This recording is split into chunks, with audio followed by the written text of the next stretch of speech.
Apa kabar? Puji Tuhan, sehat Pak.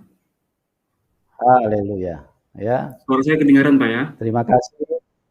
Ya, terima kasih Mas Nasrul sudah hadir dan teman-teman juga sudah siap untuk mendengarkan bagaimana perjalanan hidup Anda sehingga dari keluarga yang tadinya Islam, terus kemudian Anda bisa memilih Tuhan Yesus.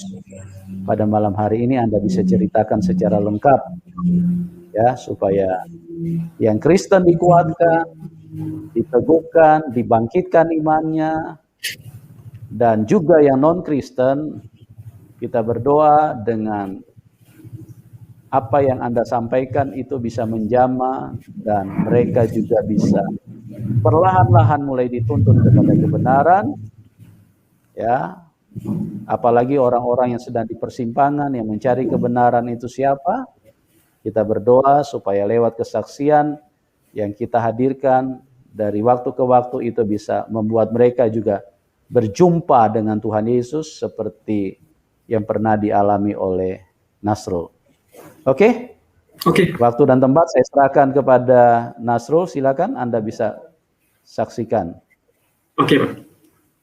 Ya. Shalom rekan seiman semua. Senang bisa berjumpa di layar media ini. Terima kasih buat kesempatannya buat Pak Yusuf yang boleh memberikan saya ruang untuk bersaksi dan memuji muliakan nama Tuhan. Perkenalkan, saya Nasrul. Pekerjaan atau profesi saya sekarang saat hari ini, saya adalah salah satu pelayan Tuhan yang pekerjaannya adalah memberitakan kasih Allah setiap harinya di dalam setiap kehidupan ini. Melalui apa? Salah satunya melalui media sosial juga. Dan saya punya channel YouTube yang bernama Nasrul David. Sekiranya rekan Siman boleh mendukung saya di dalam pelayanan yang akan saya lakukan melalui media sosial ini. Nah, itu salah satu bentuk jenis yang saya lakukan di dalam pelayanan saya setelah saya mengenal Kristus Yesus dan mengambil jalan untuk melayani Dia. Nah, saya akan menjelaskan tentang latar belakang saya terlebih dahulu untuk kita masuk ke dalam bagian-bagian yang akan saya ceritakan. Tapi mohon maaf karena saya bukan seorang pencerita yang baik. Mungkin nanti rekan Siman bisa menilai cerita saya begitu. Tetapi biarlah semuanya hanya untuk kemuliaan nama Tuhan saja. Itu yang diharapkan. Saya Nasrul. Saya dari saya anak terakhir kedua dari 11 bersaudara.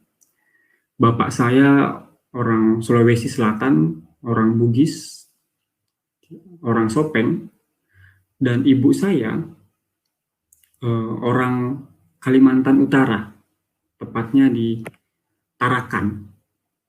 Nanti saya akan menjelaskan bagaimana kehidupan kecil saya, gitu. Nasrul adalah salah satu nama yang diberikan oleh bapak saya kepada saya, yang dimana kata itu berarti pejuang. Di masa kecil saya, orang tua saya memberikan nama Nasrul itu yang diartikan sebagai pejuang gitu. Menurut mereka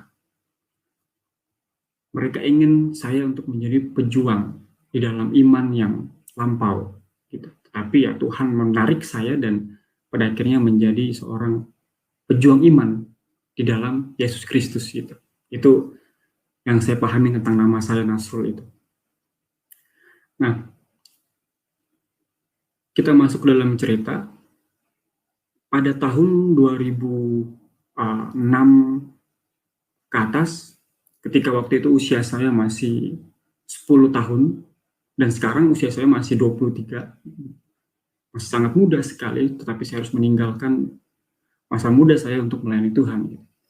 Nah, di usia saya masih remaja waktu itu, saya harus menghadapi peristiwa yang ada di dalam keluarga kami, yaitu perceraian. Ibu dan bapak saya bercerai di usia saya yang masuk ke 10 atau 11 tahun begitu. Nah, dari kecil, kami semua beragama Muslim hingga saat hari ini. 11 saudara itu yang kandung, 10 itu semuanya Muslim gitu. Jadi dari kecil kami dididik dengan nuansa Muslim yang cukup baik, karena saudara bapak saya itu ada yang guru agama, ada yang haji, ada yang menjadi aktivis di agama sebelum ini. Jadi cukup baik lah untuk pendidikan dasar dalam Islam. Jadi saya juga belajar Al-Quran di masa kecil saya, puasa, mengaji, saya paham akan hal itu di usia saya masih kecil gitu. Dan pada tahun 2006 itu ketika orang tua saya bercerai, mama bapak saya bercerai, disitulah titik balik kehidupan kami semua mulai berubah gitu. Dari 11 saudara ini 11 saudara ini yang kandung 10, ketika bapak dan ibu memutuskan untuk berpisah, hanya saya sendiri yang mau mengikuti ibu saya, yang artinya mengikuti iman ibu saya. Karena setelah ibu sama bapak berpisah, bercerai, ibu memutuskan untuk pulang kampung. Jadi yang saya ceritakan di awal, saya lahir di kota Tarakan, ibu saya itu berasal dari Kabupaten Malinau, tetangga. Nah, kami kecil beranjak remaja, saudara saya beranjak dewasa itu di kota Tarakan. Setelah perceraian itu terjadi di dalam keluarga kami, ibu memutuskan untuk pergi ke kampung halamannya dia, untuk beladang, bersawah begitu. Nah, jadi ibu pergi ke sana, saya masih ikut bapak, ibu sudah memutuskan untuk pindah agama. Entah saya tidak paham apa alasan ibu untuk masuk agama, tetapi untuk masuk ke agama Kristen gitu. Tapi yang saya tahu adalah ibu pergi ke gereja, karena saya tidak tahu apa itu gereja pada dulu. Nah, singkat cerita, saudara saya yang lain, yang kandung, sampai sekarang masih Muslim. Tetapi saya memutuskan untuk ikut ibu saya, ikut mama saya, ke kampung halamannya. Nah, yang dimana latar belakang keluarga ibu saya itu di kampung halaman, banyak lingkungan sekitar itu orang Kristen, karena saya darah Dayak juga gitu. Sehingga mau tidak mau saya harus belajar tentang agama Kristen. Nah, tetapi saya tidak mengenal apa itu agama Kristen ketika saya berada di keluarga ibu saya. Saya ikut-ikut saja, ikut-ikut menghargai begitu. Saya tidak mengenal jauh lebih banyak. Dan saya menyelesaikan pendidikan dasar saya di kampung ibu saya gitu. Dalam rentan waktu hampir 4 tahun gitu, sekolah dasar. Setelah itu, saya beranjak lagi meninggalkan kampung halaman ibu saya untuk ke kampung atau ke kota Tarakan, yang dimana saya harus kembali ke saudara-saudara saya. Nah, saudara-saudara saya ini masih Muslim sampai sekarang. Jadi, alhasil bahwa nuansa Muslim itu sangat ketat dan sangat kental di dalam keluarga kami. Karena saya tinggal di rumah saudara gitu. Jadi, selama saya tinggal di tempat saudara saya, hampir dipastikan saya tidak pernah bergereja. Dan bahkan saya mau diajak lagi ke Bali untuk syahadat. Tapi saya tidak mau gitu.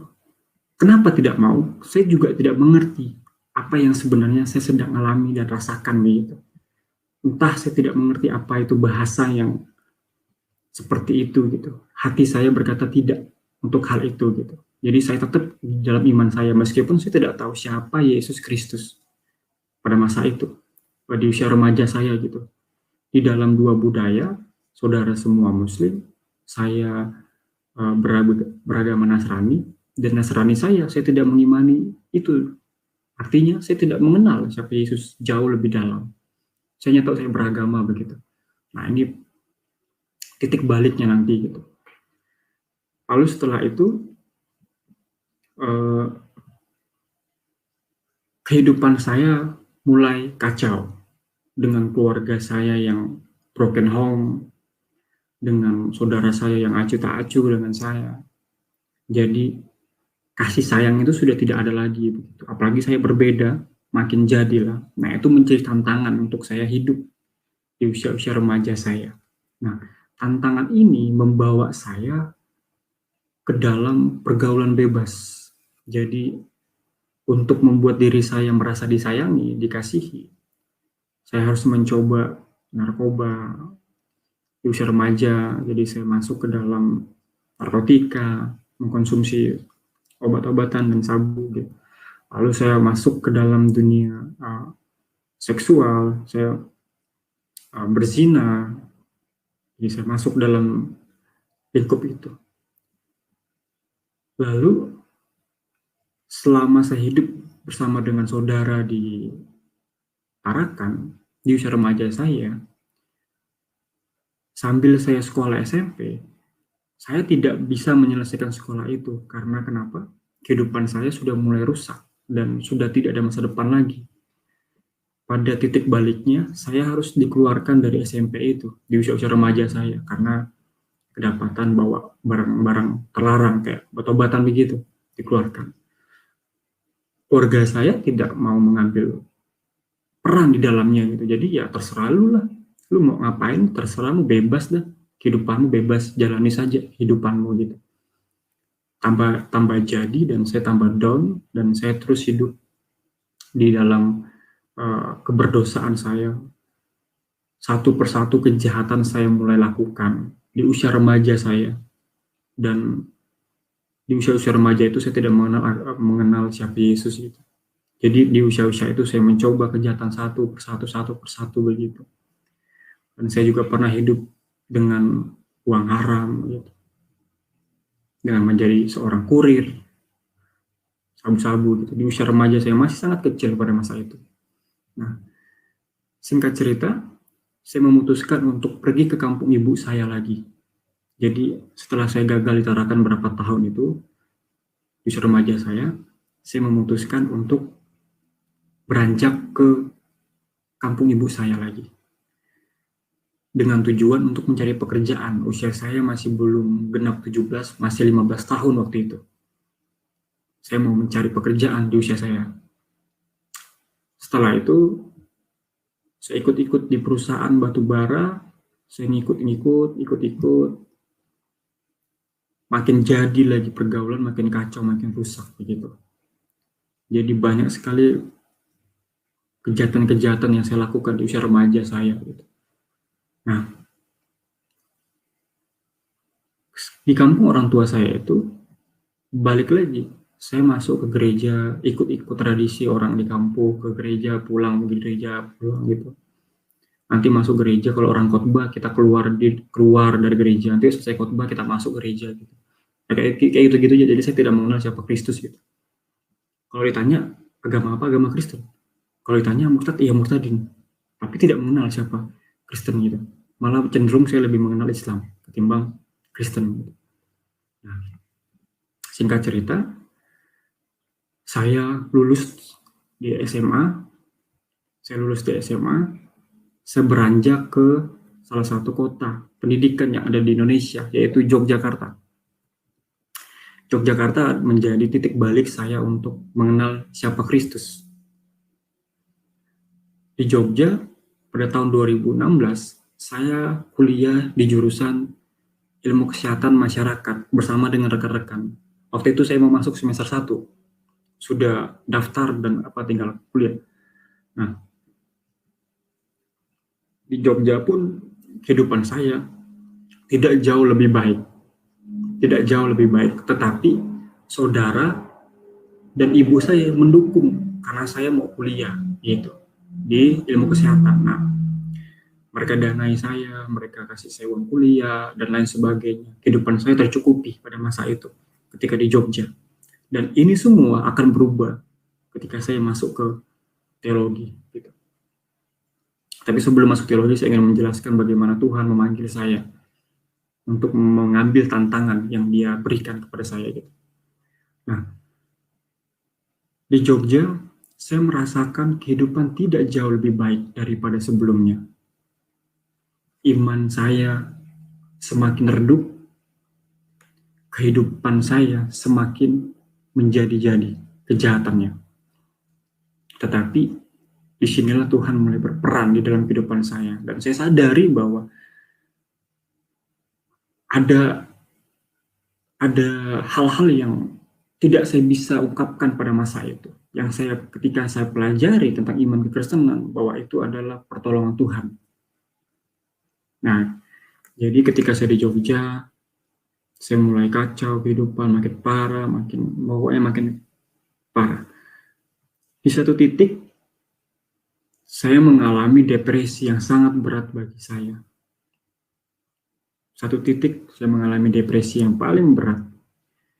Bahasanya sekarang yang saya pahami, mungkin ini mukjizat dari Tuhan. Kenapa saya masih bisa berada di saat hari ini dan melayani Tuhan. Waktu itu saya depresi berat, 4 hari saya tidak tidur di usia saya yang masih sangat muda pada masa itu. Depresi saya itu dihasilkan dari pergaulan saya yang tidak baik. Saya jatuh ke dalam, lagi-lagi, narkotika dan percabulan, dan lain sebagainya. Saya jatuh ke dalam hal itu, makin parah di Yogyakarta.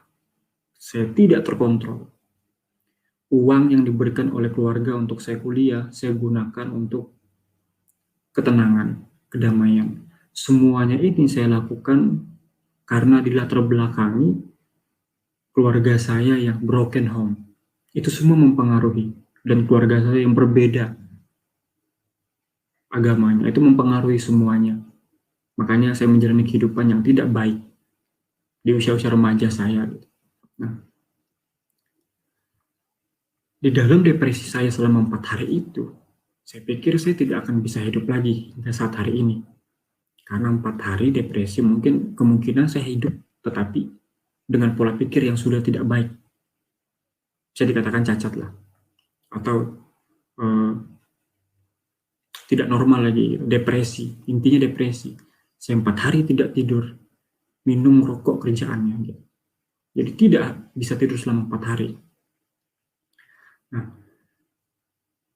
di dalam depresi saya ini, saya mencari ketenangan, mencari kedamaian dengan kejahatan yang saya coba lakukan. Tetapi saya tidak menemukan ketenangan di hal-hal yang saya coba gitu. Saya masuk bar, hiburan malam, dan lain sebagainya. Mencoba narkotika lagi, apa semua. Tidak pernah ada kedamaian yang saya dapatkan. Saya hanya mencari satu hal, kedamaian. Kedamaian dan kedamaian. Itu saja, tidak ada yang lain. Nah, pada masa itu teman saya mengingatkan saya, bro, kamu kan beragama Kristen. Kenapa tidak ke gereja? Gereja itu adalah tempat yang paling damai. Gereja itu adalah tempat yang paling damai. Saya katakan ke teman saya, bawa saya ke sana.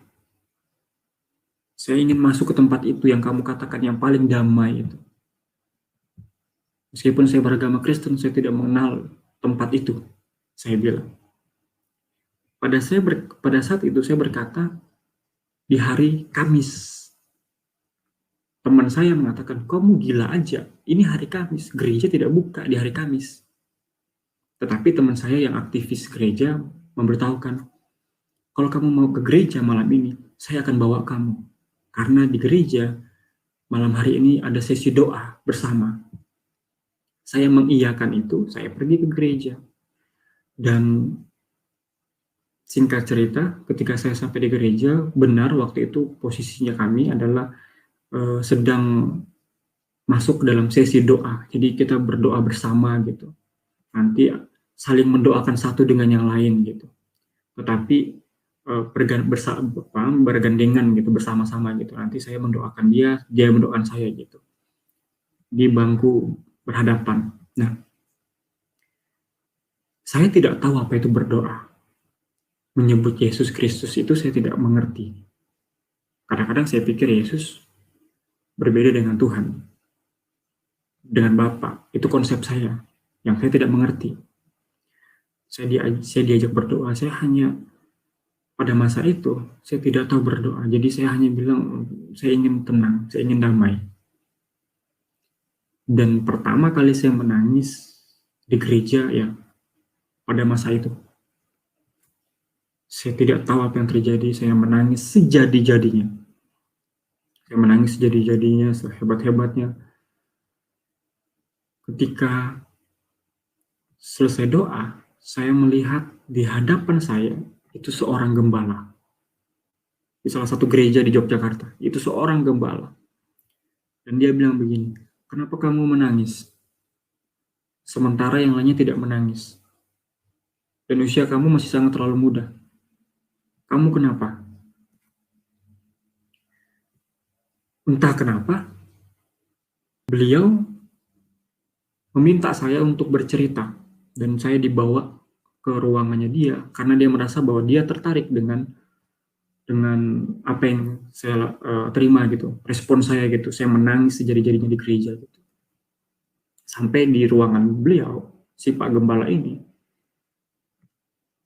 saya disuruhnya untuk bercerita. Kamu kenapa menangis? Ada apa yang kamu sedang rasakan? Nah, saya mulai mencoba untuk bercerita. Dari cerita yang saya sampaikan, sebenarnya saya ingin menceritakan bahwa saya sedang depresi. Saya sedang kacau, pergaulan saya sedang kacau. Saya menceritakan runtut satu persatu dengan menangis. Di dalam cerita ini, si gembala mengambil atau menemukan kerinduan saya untuk melayani Tuhan. Nah, saya tidak tahu bahasa itu dulu, melayani Tuhan. Tetapi beliau mengatakan bahwa ada hal yang sebenarnya ingin kamu lakukan. Kenapa kamu sampai seperti ini? Tidak ada kedamaian. Tetapi itu masih tertutup dan kamu tidak tahu apa itu. Nah, kira-kira bahasa beliau seperti itu. Dan beliau menantang saya, katanya, kamu tinggalkan Yogyakarta, kamu hidup jauh lebih baik di salah satu kota. Dan kamu harus belajar agama. Sontak, saya mengira gembala ini sudah gila. Kenapa gila? Tidak mungkin saya akan meninggalkan Yogyakarta, di mana Yogyakarta adalah tempat saya kuliah. Dan untuk meninggalkan Jogja itu tidak mudah, karena saya sudah habis puluhan juta untuk kuliah. Tapi seketika gembala itu mengatakan kamu harus meninggalkan Yogyakarta untuk hidup yang lebih baik.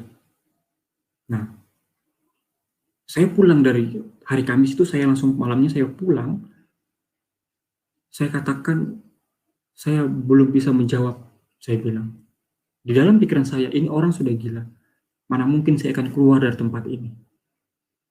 Tapi beliau mengatakan sebuah kalimat, jikalau kamu ingin melangkah, melangkahlah, jangan pernah takut. Kalimatnya, Tuhan akan menyertai kamu. Dia bilang begitu. Saya tidak tahu apa itu penyertaan Tuhan. Saya hidup filosofis, kerja, dan lain sebagainya gitu. Nah, saya pulang dari gereja itu,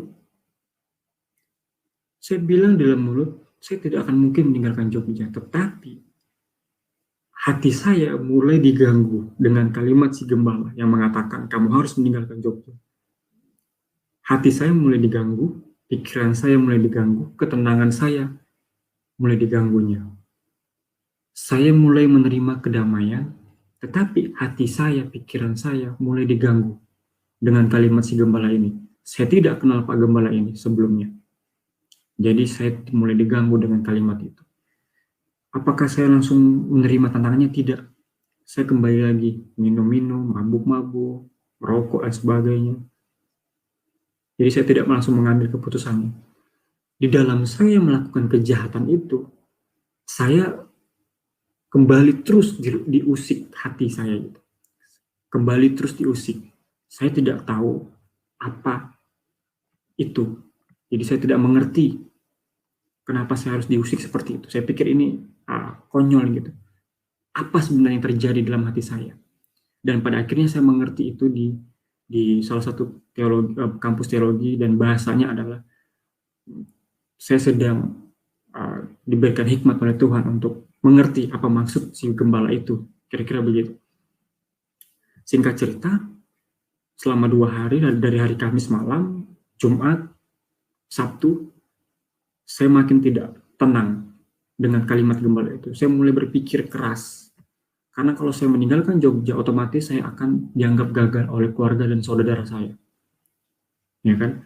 Apalagi tantangannya, si gembala itu mau menyuruh saya untuk masuk salah satu sekolah agama. Gitu. Saya tidak tahu apa itu STT. Yang setahu saya pesantren, dan beliau mengatakan itu sama saja dengan pesantren. Saya bilang, kamu, dalam hati saya, ini gembala sudah mulai gila. Bagaimana mungkin saya masuk ke STT, saya bilang. Karena ini berat banget dan saya tidak tahu berdoa dan sebagainya. Singkat cerita, Kamis, Jumat, Sabtu, saya diusik. Dan Sabtu, pas doa pemuda, saya ke gereja lagi. Entah kenapa, pada masa itu mulut saya berkata, Bapak, saya siap untuk menerima tantangan Bapak. Saya tidak menghubungi keluarga, saya tidak menghubungi ibu saya mengambil keputusan sendiri. Yang saya pikir keputusan itu adalah keputusan yang paling gila yang pernah saya hadapi. Tetapi saya sadar itu tantangan yang harus saya hadapi di usia remaja saya. Mengikut Tuhan di usia remaja. Jadi hari Kamis itu saya mengatakan saya mau menerima tantangan Bapak, saya akan ke sana. Lalu minggunya saya didoakan dan saya berangkat untuk ke Yogyakarta. Nah, tantangan terjadi di sini. Tantangan bagi saya itu terjadi di sini.